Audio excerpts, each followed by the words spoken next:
हीमोहिम की, और हीमोहिम में देखने वाले ल्यूकेमिया करके जो ब्लड कैंसर होता है उसकी एक टेस्टोमनी देखने वाले। डायरेक्ट टेस्टोमनी देखेंगे आज, क्योंकि टेस्टोमनी बहुत बड़ी है आज की, पूरी डिटेल्स में इस महाशय ने टेस्टोमनी में नॉलेज दिया हुआ है। इंडोनेशिया की टेस्टोमनी इंडोनेशियन लैंग्वेज के अंदर में।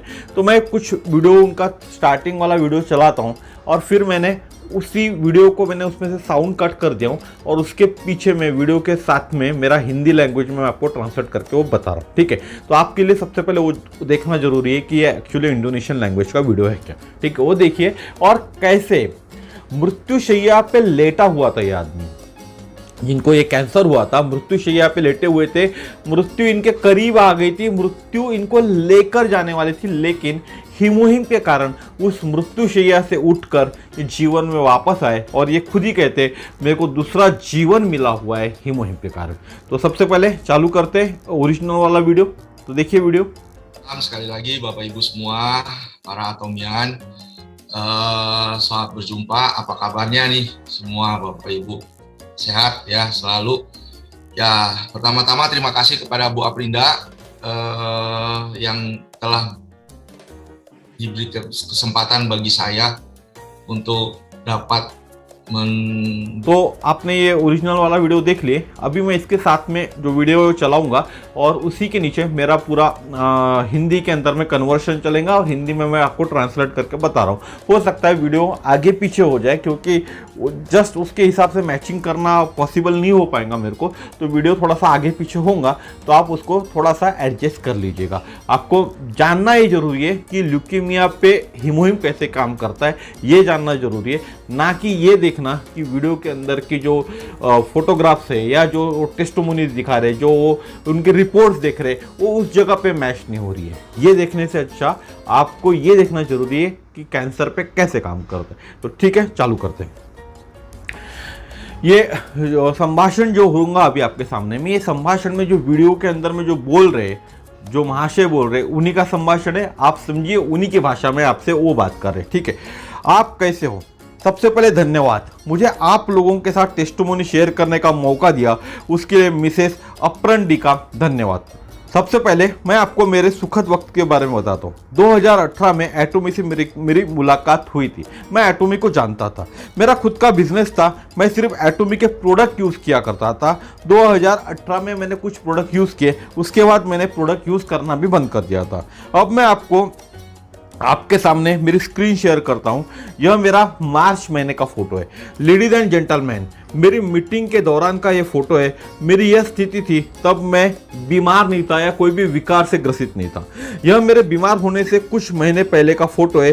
देवियों और सज्जनों, मार्च 29/3/2018 इकिए हॉस्पिटल BSD मेरा चेकअप हुआ। इस फोटो में आप एक गोल देख रहे होंगे, वो मेरे रिपोर्ट्स थे। आप एक फोटो आया होगा आपके सामने, उसमें आपने एक राउंड देखा होगा। मेरा प्लेटलेट काउंट 49,000 था, और थ्रोम्बोप्लेटिन टेस्ट 9000 था, और ल्यूकोसाइट काउंट 19 था। ठीक है, मेरी इम्यूनिटी कम हो गई थी। मेरा ल्यूकोसाइट काउंट 19 था, नॉर्मली 10 लगता है। मुझे डॉक्टर के टीम द्वारा चेक किया गया, और वो सब स्पेशलाइज थे उनके फील्ड के अंदर में, और वो डॉक्टर्स मुझे स्पेसिफिकली हैंडल कर रहे थे, क्योंकि मेरा HB, leucocyte and platelet count का प्रॉब्लम था। मेरा यूरिक एसिड भी 7.3 था। मेरा पूरी तरह से फुल बॉडी मेडिकल एग्जामिनेशन चालू था। मुझे लैब में मेडिकल चेकअप कैसे होता है यह नहीं मालूम था। मैंने रिपोर्ट को कंपैरिजन करने के लिए सेल फोन का सहारा लिया। एक बायोमेडिकल चैप्टर में रिजल्ट लगभग सही था, वो जो रिजल्ट आया था वही मिला था। थ्रोम्बोसाइसिस 10 ऑफ 200 ल्यूकोसाइट्स। अब मेरे ल्यूकोसाइट्स की संख्या बढ़ रही थी, और ब्लास्ट सेल भी होते हैं हमारे शरीर के अंदर में, उसके संख्या में भी 40% की वृद्धि हो गई थी। मुझे बोन मैरो के एग्जामिनेशन की सलाह दी गई डॉक्टर द्वारा। अभी तक मुझे एक्यूट ल्यूकेमिया से डायग्नोनाइज नहीं किया गया था, यानी कैंसर होता है, डायग्नोनाइज नहीं किया था। मुझे 9 दिन बाद हॉस्पिटल जाना था, यह मेरे माता पिता को बताया था। मेरे ब्लास्ट सेल बढ़कर अभी 81% हो गए थे। WBC की संख्या भी बढ़ रही थी, नंबर बढ़ रहे थे, 81% हो गया था। डॉक्टर ने कहा मुझे लगता है इनके स्पाइनल कॉर्ड फ्लूइड का सैंपल टेस्ट करना चाहिए। इसके पहले 4 डॉक्टर्स ने मेरा चेकअप कर चुके थे, लेकिन डायग्नोस नहीं कर पा रहे थे मुझे क्या हुआ है। तो ये डॉक्टर ने उन्होंने स्पाइनल कॉर्ड का सैंपल नहीं लिया था। जो पुराने डॉक्टर थे जिनको डायग्नोस नहीं कर पा रहे थे मुझे क्या हुआ है, उन्होंने स्पाइनल कॉर्ड का सैंपल नहीं लिया था। मेरा ल्यूकोसाइट काउंट 20,000 और मेरी कंडीशन इस तरह थी। बहुत ही टेरिबल फोटो है, आप देख सकते हैं फोटोज बहुत टेरिबल है। यह इतना डरावना नहीं है। क्या आप ये ट्यूबलेस नीडल देख रहे हैं, यानी इस ट्यूबलेस नीडल के सामने में ये फोटो इतनी डरावनी नहीं है। यह ट्यूबलेस टायर के तरह है। ये एक बड़े जो बॉल पेन होता है उसके तरह, बॉल पेन का जो पॉइंट होता है उसके तरह है। और यह मेरे पीठ पर लगा था, कूलो और बोन्स के बीच में। मुझे अभी भी दर्द होता है। अप्रॉक्स 2 इंच का था ये। यह एक घातक बीमारी है। जो मेरे को ल्यूकोसाइट्स हुई थी वो एक एक्यूट ल्यूकोसाइट जो हुई थी वो एक घातक बीमारी है जो रक्त कोशिकाओं से उत्पन्न होती है। मुझे एक्यूट ल्यूकेमिया था, एक्यूट ल्यूकेमिया था। यह बहुत रैपिडली बढ़ता है और जो मुझे मार सकता था, मेरी जान ले सकता था। इसके लिए कुछ सप्ताह या कुछ महीने लग सकते थे। यह क्रोनिक ल्यूकेमिया के विपरीत होते। सिर्फ 2 प्रकार के ल्यूकेमिया होते हैं, एक होता है एक्यूट और दूसरा होता है क्रोनिक। एक्यूट यानी तुरंत हमारे शरीर के अंदर में कोई बीमारी का प्रवेश करना, जिसको हम एक्यूट कहते हैं, और क्रोनिक यानी लंबे अंतराल तक रहना हमारे शरीर के अंदर में। मुझे ब्लड कैंसर था और वास्तव में यह बीमारी मैं चाहता ही नहीं था। मुझे नहीं लगता था मुझे कभी ब्लड कैंसर होगा। मेरी मॉम और डैड के कारण मेरी बीमारी का निदान हो पाया। मुझे डर लग रहा था। मैं वो सब करने के लिए रेडी था जो डॉक्टर प्रिस्क्राइब करने वाले थे या जो डॉक्टर कहने वाले थे। डॉक्टर ने कहा हमें तुरंत केमोथेरेपी करना चाहिए, अभी केमोथेरेपी का टाइम आ गया। लेकिन उसके पहले आपको सेल चेक करने होंगे। मेरे शरीर में अभी भी ल्यूकोसाइट थे। मैं सिर्फ 20 साल का था। सिर्फ गले में बैक्टीरियल इन्फेक्शन हुआ था। मेरा हीमोग्लोबिन 9.7 था, प्लेटलेट काउंट 37 था, ल्यूकोसाइट काउंट 1,10,011 था। नॉर्मली 4,000 से 10,000 होता है ल्यूकोसाइट काउंट, और प्लेटलेट जो काउंट मैंने आपको बताया वो इनका सिर्फ 37 था। वो 1 लाख से लेके 4,50,000 तक होता है, 1,50,000 से 4,50,000 तक होता है। और ब्लास्ट सेल 90% हो गया था, यानी अप्रोक्स आप मान सकते हैं 100% हो गया था। और डॉक्टर ने तुरंत एक्शन लिया और डायलिसिस करने का फैसला लिया गया। मेरे ब्लड को मशीन में डाला गया, ठीक है। 3 भाग में वो ब्लड डिवाइड होता था। एक में फिल्टर होकर वापस आता था। 3 पार्ट में, यानी प्लाज्मा, आरबीसी और फिल्टर होकर वापस मेरे वाइट ब्लड शरीर में आता था। और जो खराब वाला वाइट ब्लड निकलता था उसको फेंक दिया जाता था। पिछले 2 वीक से अचानक से मुझे ब्लीडिंग चालू हुआ माथे और आंखों में। इसके कारण मेरे विजन में प्रॉब्लम आ गई थी। ऐसा लगता था कि किसी ने मेरे आंख में कुछ नुकीली चीज डाल दी है और मेरे सामने एक आंखों के सामने अंधेरा छा जाता था। और यह गले के बैक्टीरियल इन्फेक्शन के कारण हो रहा था। मेरा टॉन्सिल भी बहुत बढ़ गया था। और यह फोटो है जिसमें मेरे जीभ से ब्लीडिंग हो रही है। आप एक फोटो देख रहे होंगे, सामने देखा होगा आपने फोटो, जिसमें उनके जीभ से ब्लीडिंग हो रही थी। मैं बात भी नहीं कर सकता था, मैं कुछ भी निगल भी नहीं सकता था और दर्द होता था। और सामान्य व्यक्ति के समान बात भी नहीं कर सकता था। मेरे टॉन्सिल बड़े हो रहे थे और उससे बहुत सूजन हो रही थी, खून भी आ रहा था। इतनी सारी तकलीफें चालू हुई। मैंने मॉम एंड डैड को बुलाया, उनको बोला मुझे बहुत तकलीफ हो रही है। मेरे मॉम ने यानी करके एक दोस्त है, उनको बुलाया। उन्होंने प्रोपोलिस स्प्रे का इस्तेमाल करने बोला और उसके स्प्रे से करने से मेरे मुंह का दाहिना कोना ठीक होने लगा। मैंने डॉक्टर को बुलाया। ENT डॉक्टर ने मेरे रूम में आए। उन्होंने एक छोटा सा होल किया मेरी गर्दन में। उस टाइम मैं बहुत स्ट्रगलिंग कर रहा था। मुझे लगता था मैं विकलांग होने वाला हूँ, यानी हाथ पैर मेरे काम नहीं करने वाले। मैंने डॉक्टर से कहा मैं अपाहिज नहीं होना चाहता हूँ, अभी सांस नहीं ले पा रहा हूँ, बोल नहीं पा रहा हूँ, आप मुझे ठीक कर दो। मेरा टॉन्सिल दिन ब दिन खराब हो रहा था, बड़ा हो रहा था, साइज में बहुत ज़्यादा बड़ा हो रहा था। यह मेरे ल्यूकोसाइट्स का रिजल्ट है। ल्यूकोसाइट बढ़ रहे थे। हीमोग्लोबिन अभी 7.4 हो गया था, नॉर्मल वैल्यू 13 होती है। प्लेटलेट स्टिल 40,000 थे। मेरा ल्यूकोसाइट 1,11,000 से लेके 2,29,000 तक बढ़ गया था। यूरिक एसिड भी अभी 5 पे आ गया था, पहले 7.3 था। तब मैं हमेशा, उसके पहले मैं हमेशा संडे को हीमोहिम लेता था। तब मुझे बवासीर हुआ था, एक बवासीर की समस्या थी, वो हुई थी, उसके कारण मैं हीमोहिम लेता था। तो मैं फिर डॉक्टर के पास गया। उन्होंने सेकंड ल्यूकोफेरेसिस करने का फैसला किया। इसके बवासीर जब हुआ था तब मैं हीमोहिम लेता था और बाद में वो लेने के लिए लेना मैंने बंद कर दिया था, ठीक है। फिर मैं डॉक्टर के पास गया, उन्होंने सेकंड ल्यूकोफेरिस करने का फैसला लिया। यह प्रोसेस 4 से 5 घंटा चला, आप फोटो में देख सकते। लेफ्ट लेग की जो विंडो है वो आफ्टरनून की है और दूसरी फोटो के अंदर में वो रात की है। यह 4 से 5 आवर्स की रिकवरी एक्शन का है। मैंने यह फोटो लिया था, हाँ, इसमें आप देख सकते कॉफी समान ब्लड आपको दिख रहा होगा एक जगह टंगा हुआ, वो खराब ब्लड है और दूसरा प्लाज्मा है जो वापस से मेरे शरीर में जा रहा है और आरबीसी दौड़ रहे हैं। 2 लीटर मेरे शरीर में अभी तक खून चला गया था, ब्लड चला गया था और जो दूसरा है उसको फेंकने वाला ब्लड है। मेरे ब्लास्ट सेल 92% हो गए थे, जो 90% है। 2,38,000 ल्यूकोसाइट्स भी हो गए थे। इसके कारण हर जगह ब्लॉकेजेस हो रहे थे। इसके कारण मुझे स्ट्रोक एक आध प्रकार का अटैक भी आ सकता था और मैं मर सकता था। मेरी माँ ने डॉक्टर से पूछा ल्यूकोसाइट्स कम करने के लिए क्या कर सकते। उसके बाद तीसरी बार फिर से ल्यूकोफेरिसिस करने का निर्णय लिया गया। मुझे आशा थी कि इस बार मैं रिकवर हो जाऊंगा। मेरे प्लेटलेट्स बढ़ गए और ब्लास्ट सेल 91% भी हो गया था। अब मई महीना चल रहा था, अब चौथी बार फिर से वही ट्रीटमेंट से गुजरना था। मेरी कंडीशन स्टेबल थी, सिर्फ लीवर और किडनी चेक होने की बाकी थी इस ट्रीटमेंट के पहले। मुझे अभी भी उत्साह था। जब मैं कीमो के लिए तैयार होता था तब कीमो भी फेल हो जाते थे। यानी इनको सबसे पहले मैंने आपको बताया था इनको कीमो करना था, लेकिन इनका जो प्रॉब्लम था, जब भी इनको कीमो करने के लिए ले आया जाता था तो इनका बॉडी का फुल चेकअप होता था, जिसके अंदर इनको कीमो नहीं किया जाता था क्योंकि ये कीमो के लिए उस टाइम फिट नहीं बैठते थे। मैंने चौथा आज मैंने चौथा ये ट्रीटमेंट फिनिश किया और नेक में बिग वेन आप देखेंगे, उसके लिए माइनर सर्जरी की जरूरत थी। एक मेरा जो गला है उसके अंदर में एक बड़ी वेन थी, उसको निकालने के लिए एक माइनर सर्जरी की जरूरत थी और उसके लिए एनेस्थेटाइज करने की जरूरत थी। इन सब प्रक्रियाओं से गुजरना मेरे लिए पहली मौत के समान था। ये जितनी भी प्रक्रिया अभी तक मैंने आपको बताया, ये सब प्रक्रियाओं से गुजरना, ये सब ट्रीटमेंट करना इतना दर्दनाक था कि मेरी पहली मौत थी। उसके बाद मुझे ब्लड ट्रांसफ्यूजन किया गया था। एयर मेरे अंदर 15 मिनट में चली गई थी, लेकिन एयर मैच नहीं हो रही थी। The blood did not match, इसके लिए उसको फेंकना पड़ा। मैं काँप रहा था। 3 घंटे से मेरा टेम्परेचर 40 सेल्सियस यानी 104 मेरा टेम्परेचर चल रहा था। मैं थर ऐसा काँप रहा था। मैंने अपने आप को भगवान के हवाले कर दिया। आप देख सकते हैं वहाँ दवाई है और ब्लड ट्रांसफ्यूजन भी देख सकते हो। उसके बाद 5वीं बार फिर से यही प्रोसीजर फॉलो करना पड़ा।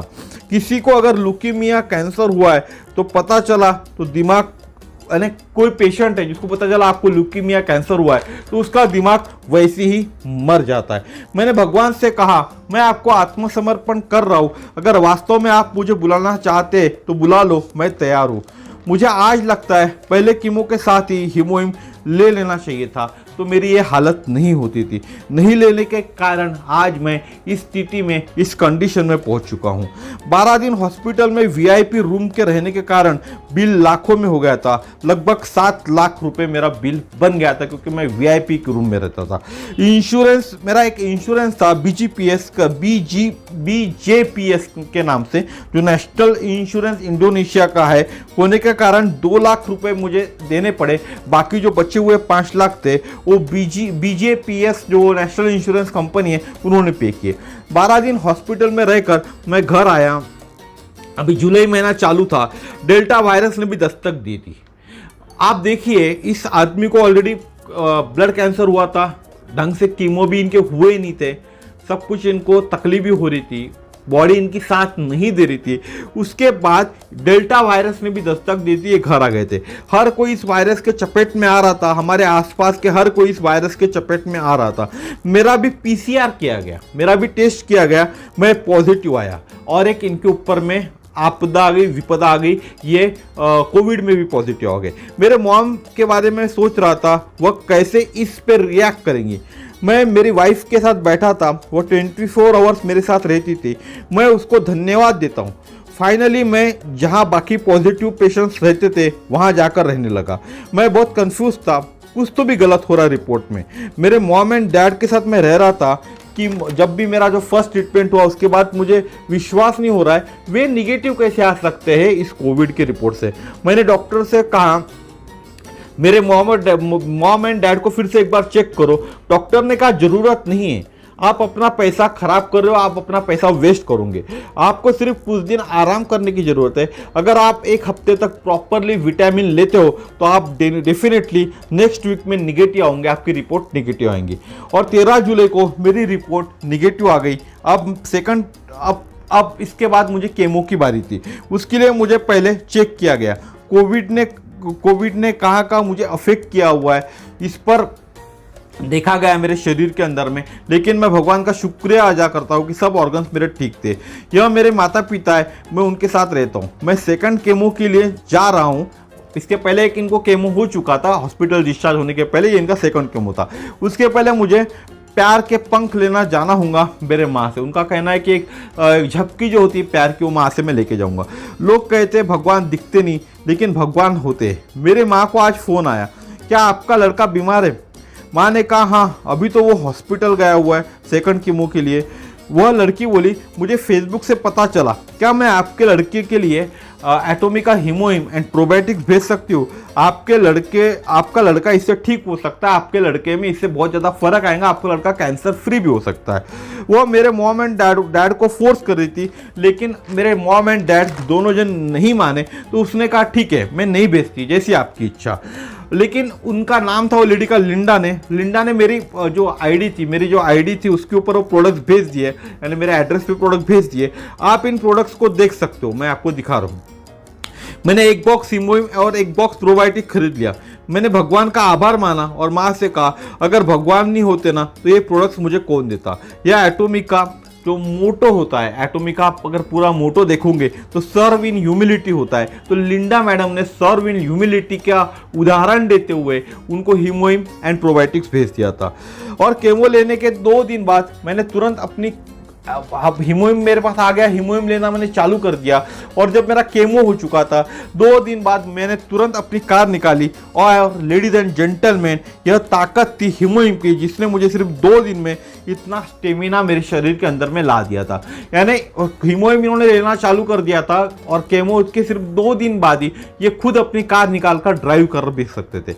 उसके बाद मैं जब डॉक्टर के पास गया, उन्होंने कहा अब एक बीएमपी टेस्ट करने की आवश्यकता है और उसका रिजल्ट 10% आया। डॉक्टर ने कहा अब कीमो ड्रग रिस्पॉन्स कर रहे, जो केमोथेरेपी चालू है वो रिस्पॉन्स कर रहे, पर स्टिल हमको ये 0% चाहिए एंड गेट वेल, आपको अच्छा करने के लिए। अब हम अगस्त में उनके 3rd केमो करेंगे। उन्होंने कहा अब आने वाले अगस्त महीने के अंदर हम 3rd केमो करेंगे। हीमोहिम लेने से अक्टूबर महीने की जो है ना, हीमोहिम लेने के बाद में या लेने से अक्टूबर महीने जो सिचुएशन थी वो चेंज हो गई। मैं रोज 6 पाउच हीमोहिम लेता था। पहले मैं 4 पैकेट रोज हीमोहिम के लेता था, लेकिन लिंडा ने मुझे फ़ोन पे बताया कि उनका जो बॉयफ्रेंड है उसको भी कैंसर था और वो 6 पाउच रोज लेता था। आप भी 6 पाउच लेना चालू करें, आज वो कैंसर फ्री है। आप कीमो का सेटअप देख सकते हैं, ये मेरे गले में अटका हुआ है, मेरी गर्दन पे। मैं अभी भी हीमोहिम ले रहा हूँ क्योंकि इससे मुझे फ़ायदा हो रहा था और यकीन भी था मैं कैंसर फ्री होने वाला हूँ। यह यानी हीमोहिम भगवान की महान खोज है।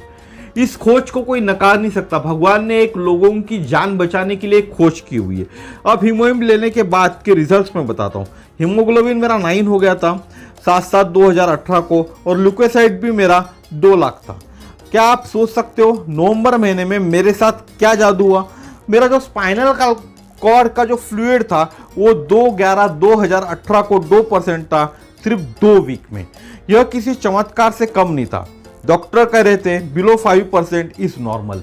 आप देखिए जो फ्लूइड था उस फ्लूइड के चेक करने के बाद ही उनको ल्यूकोसाइट डिटेक्ट हुआ, उनको कैंसर है करके। उसके पहले कोई डॉक्टर उनको डिटेक्ट नहीं कर पा रहा था और उनका ल्यूकोसाइट 5 के नीचे पहुंच गया था, अंडर 5 आ गया था और नॉर्मल हो गया था, नॉर्मल रेंज में आ गया था। ठीक है, अब इस वीक का रिजल्ट आप देख सकते हैं। मेरा HB प्लेटलेट एंड ल्यूकोसाइट वो सभी नॉर्मल थे। मेरा प्लेटलेट 12,000 हो गया था, मेरा लिकोसाइड भी 6000 हो गया था, वह भी नॉर्मल था। जो ग्रीन शर्ट पहनकर बैठे हैं वो डॉक्टर के निगरानी में मैं था, उन्होंने मेरा पूरा ट्रीटमेंट किया था। इस ट्रीटमेंट में मैं स्किनी दिख रहा था, यानी बहुत पतला हो गया था। अभी मेरा वजन भी बढ़ रहा है। अब मैं घर जा रहा हूँ, भगवान और हीमोहिम के ताकत के कारण मैं पूरी तरह से ठीक हो पाया, कैंसर फ्री हो पाया, ऐसे कैंसर से फ्री जिसपे मैं मरने वाला था। इसने मुझे दूसरा जीवन दिया।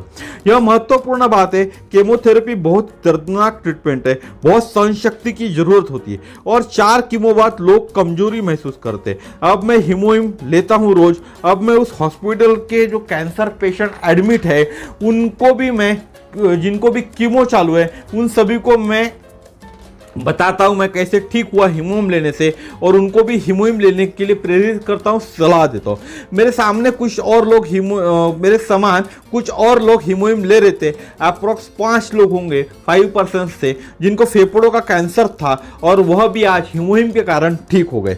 जब पहली बार मेरे माता पिता ने हीमोहिम पिया तो उनको उल्टी हुई थी। मैंने भी पिया तो मुझे भी उल्टी हुई, और मैं चाहता था मुझे उल्टी हो और यह सब शरीर की गंदगी बाहर निकले।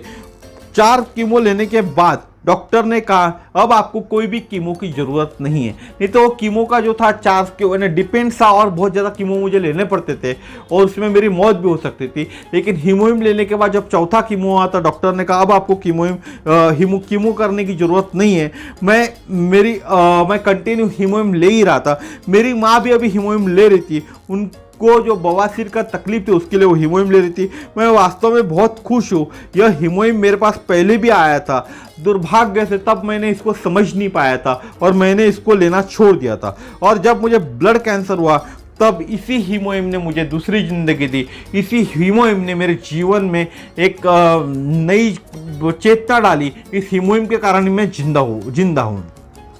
एक आपने और एक स्क्रीन देखी होंगी, उसके अंदर उन्होंने घर आने के बाद में, ठीक होने के बाद में हीमोहिम लेना चालू किया। 4 से 6 विटामिन भी ले रहे थे, 1 पाउच ओमेगा 2 कैप्सूल रोज ले रहे, स्पिरुलिना भी ले रहे 2 से 4 पाउच, प्रोबायोटिक भी 1 खाते, मिल्क थिसल 2 लेते, एक आयरन का 1 पाउच लेते, सोलमाटो 1 लेते, पोमोग्रेनेट ब्यूटी 1 लेते, हॉन्ग सैमदन करके भी 1 लेते।